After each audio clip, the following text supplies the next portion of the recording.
오늘 하나님께서 우리에게 주시는 말씀은 출애굽기에 있는 말씀입니다. 출애굽기 3장 1절부터 6절까지의 말씀입니다. 구약성경 84쪽입니다. 모세가 그의 장인 미디안 제사장 이드로의 양떼를 치더니 그 떼를 광야 서쪽으로 인도하여 하나님의 산 호렙에 이르매 여호와의 사자가 떨기나무 가운데로부터 나오는 불꽃 안에서 그에게 나타나시니라. 그가 보니 떨기나무에 불이 붙었으나 그 떨기나무가 사라지지 아니하는지라. 이에 모세가 이르되 내가 돌이켜 가서 이 큰 광경을 보리라. 떨기나무가 어찌하여 타지 아니하는고 하니 그때 여호와께서 그가 보려고 돌이켜 오는 것을 보신지라. 하나님이 떨기나무 가운데서 그를 불러 이르시되 모세야 모세야 하시매 그가 이르되 내가 여기 있나이다.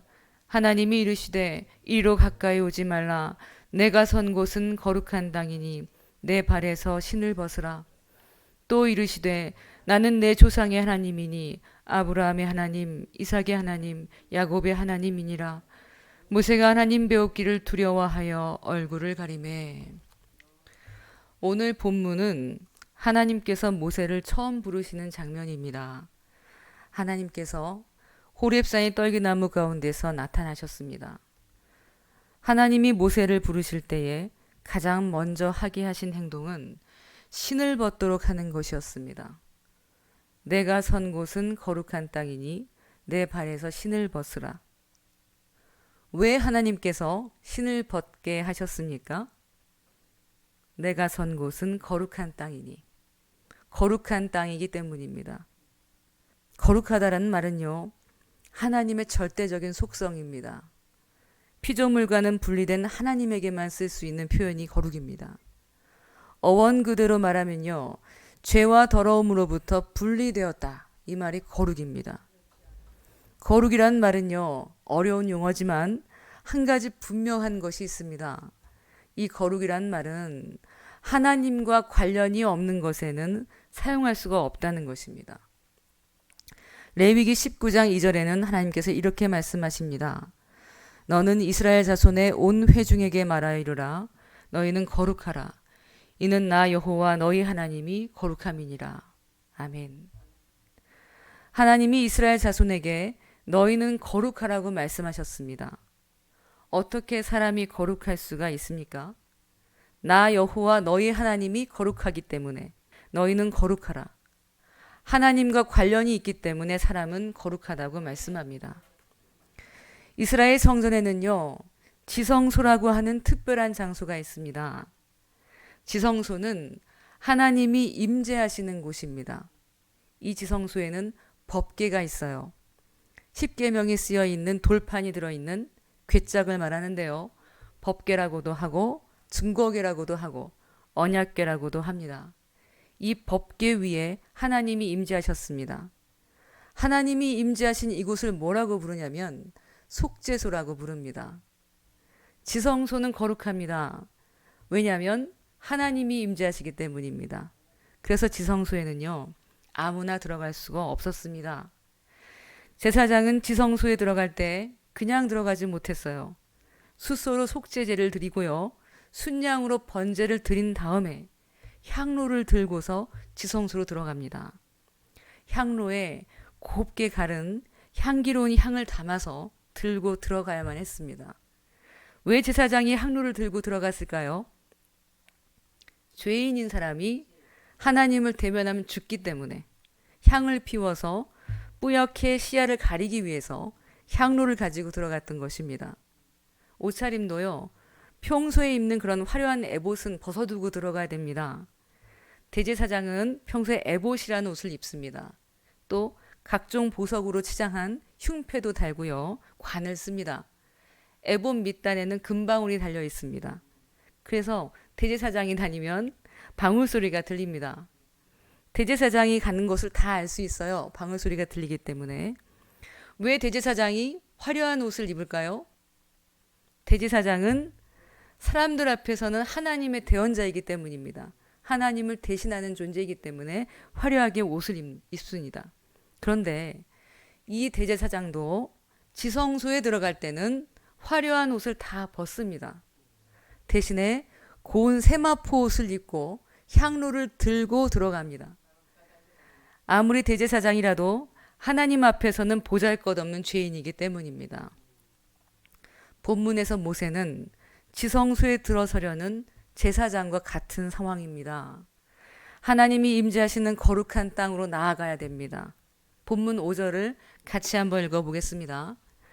하나님이 이르시되 이리로 가까이 오지 말라. 내가 선 곳은 거룩한 땅이니 내 발에서 신을 벗으라.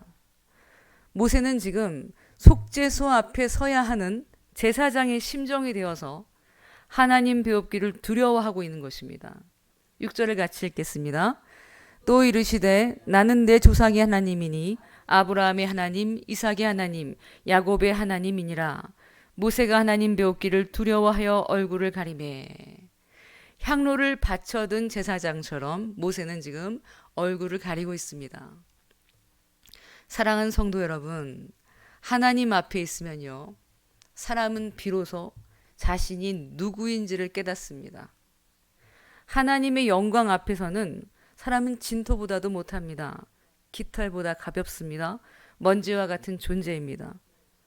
하나님의 영광을 표현하는 카보드란 말에는 무겁다는 뜻이 있습니다. 존재의 무게가 피조물과는 비교할 수 없기 때문입니다. 깃털같이 가볍고요, 보잘것없는 사람과는 감히 비교할 수가 없는 존귀와 영광, 높임을 받으시기에 합당하신 분이란 뜻입니다.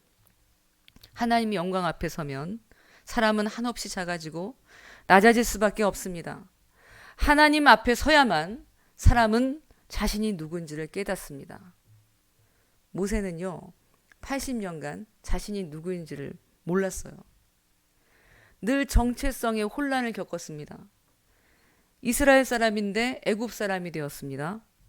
여호와를 섬기도록 교육을 받았는데 신이라고 자칭하는 파라오를 또 섬겨야 됩니다. 고귀한 왕자인데 살인자가 됐습니다. 또 천한 도망자가 됐습니다. 늘 정체성의 혼란을 겪는 거예요. 미디안 광야에서 목동이 되었지만 그것도 자신의 옷을 입는 것 같지가 않았습니다.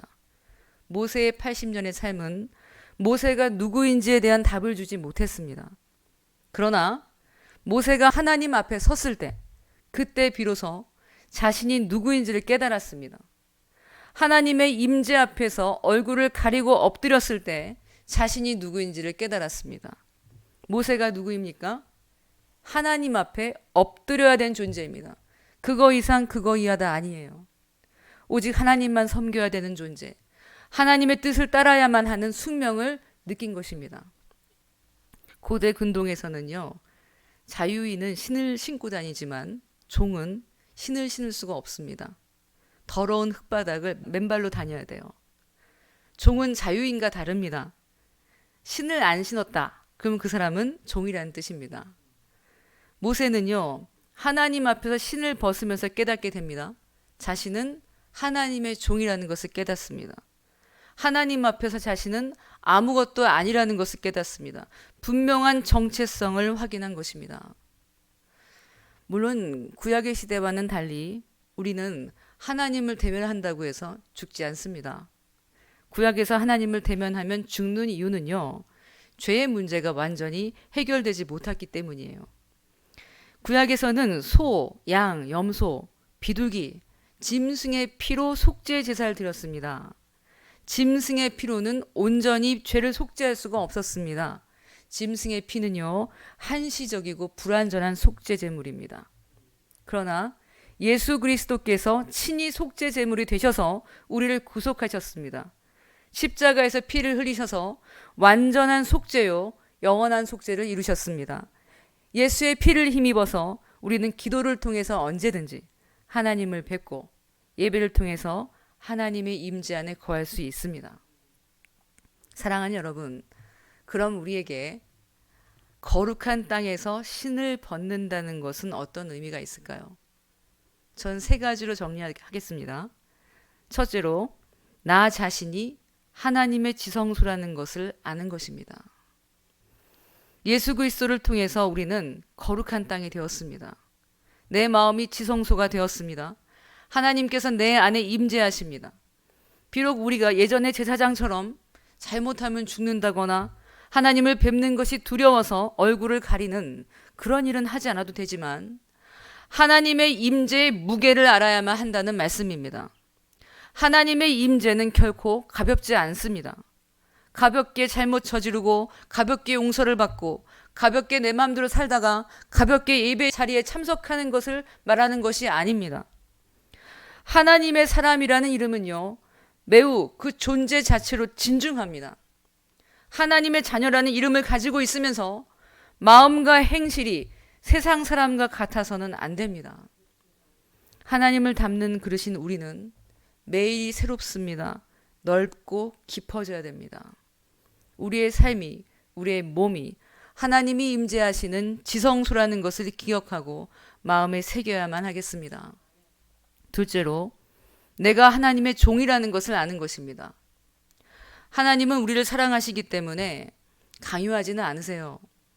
억지로 순종하게 하시지 않으십니다. 하나님이 겸손하시기 때문에 그러세요. 우리를 사랑하시고 겸손하시기 때문에 우리의 생각과 감정을 존중해 주세요. 그런데요, 그렇다고 해서 우리가 하나님 앞에 자유인이란 말은 아닙니다. 우리는 자유인이 아니에요. 예수님의 피값으로 사신 바 된 하나님의 소유입니다. 거룩한 땅에 신을 벗는다는 것은 내 주인은 하나님이시라는 것을 인정하는 것입니다. 하나님의 선물로 주신 자유의지를 하나님께서 내 주인이시기 때문에 기꺼이 내려놓는 것입니다. 매일 새벽에 우리가 무엇을 기도할까요? 오늘은요, 이렇게 기도하시기를 바랍니다. 하나님, 내 자유의지를 내려놓습니다. 하나님이 내 주인이신 것을 기억하며 종이 되기를 원합니다. 내가 원하는 것을 하나님께 아뢰는 것이 아니라 하나님 말씀하시옵소서, 종이 듣고 순종하겠습니다. 듣기를 원합니다. 순종하기를 원합니다. 그러니 가르쳐 주십시오. 이렇게 기도하시기를 소원합니다. 셋째로, 신을 벗는다는 것은 하나님의 뜻에 집중하고 있는 마음의 상태를 의미합니다. 다시 한번 얘기할게요. 하나님의 뜻에 집중하고 있는 마음의 상태, 이것이 신을 벗는 것입니다. 저는 예전에요, 20대 때로 기억이 되는데 어느 날 문득 기도를 하는데 뭔가 벽에다가 기도를 하고 있는 것 같은 거예요. 저는 모태신앙이기 때문에 많은 교회 활동을 했습니다. 기도도 많이 했고요. 나름 신앙생활을 잘한 것 같았는데 어느 날 기도를 하는데 기도를 하나님이 받으시는 건지 내 기도를 벽에다 하는 건지 잘 모르겠더라고요. 그때 깨달았어요. 내가 왜 그런 감정을 느꼈는가? 여러분도 만약에 그런 감정을 느끼신 적이 있으시다면 이것만 점검해 보시면 됩니다. 내가 이 땅의 일에 집중하고 있는지 아니면 하나님의 뜻을 이루기를 원하고 있는지 그것만 점검해 보시면 됩니다. 제사장이 향로를 받쳐 들고 하나님의 임재 앞에 섰어요. 그때 어떤 생각을 했을까요? 하나님이 무엇을 말씀하시는지 거기에만 온통 집중했을 것입니다. 떨기나무 가운데 하나님을 배우는 모세는 또 어땠을까요? 하나님이 무슨 말씀을 하실지, 내가 무엇을 하기를 원하시는지 온통 그것에만 집중을 했을 것입니다. 기도는 거룩한 땅에 신을 벗는 모세가 되는 것입니다. 향로를 받쳐 들고 하나님 앞에 서서 먼지보다 못하고 진토보다 못한 내가 하나님의 뜻을 알기 위해서 모든 정신과 삶의 방향을 집중하는 것, 그것이 기도입니다. 예수님께서도 이렇게 기도하셨습니다. 뜻이 하늘에서 이루어진 것 같이 땅에서도 이루어지게 하소서. 하나님의 뜻에 집중하고 있는 마음의 상태, 그것이 거룩한 땅에 신을 벗는 것입니다. 말씀을 정리하겠습니다. 모세가 거룩한 땅에 서 있습니다. 내 발에 신을 벗으라. 하나님의 음성 앞에서 신을 벗고 얼굴을 가리며 오직 하나님의 음성에만 집중하고 있습니다. 주여 말씀하십시오. 주의 종이 듣겠나이다. 우리의 신분이 하나님이 임재하시는 지성소라는 사실을 기억해야만 하겠습니다. 신을 벗은 존재, 하나님의 종이라는 신분을 꼭 마음속에 새겨야만 하겠습니다. 종이기 때문에 순종은 마땅합니다. 순종은 우리의 선택이 아니라 숙명입니다. 내가 하나님의 뜻에 집중하고 있는지, 내 관심이 어디에 있는지를 살펴보는 복된 새벽이 되시기를 축원합니다. 지성소에서 향로를 받쳐 들고 세마포를 입고 맨발로 서 있는 제사장의 모습을 묵상하십시오. 나는 지금 무엇을 해야 하겠습니까? 기도하겠습니다.